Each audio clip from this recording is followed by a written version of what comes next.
দারুণ সুখবর দিলেন অভিনেতা নীল ভট্টাচার্য। কিছুদিন আগেই তৃণা সাহার সঙ্গে জীবনের নতুন পথ চলা শুরু করেছেন নীল। তবে আবারও এক নতুন জার্নি শুরু নীলের। এই ধারাবাহিকের নায়িকাকে দেখতে পেলেও নায়ককে এখনো দেখেননি দর্শকেরা। আর সেই নায়কই হলেন নীল ভট্টাচার্য। হ্যাঁ, কৃষ্ণকলিতে আর হয়তো দেখা যাবে না নীলকে, তবে নতুনভাবে নতুন রূপে দর্শকদের সামনে আসতে চলেছেন নীল।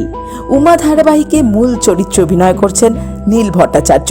নিজের সোশ্যাল মিডিয়ায় এই প্রোমো শেয়ার করেন নীল এবং তারপর থেকেই তার সহকর্মীরা তাকে শুভেচ্ছা জানাতে শুরু করেছেন।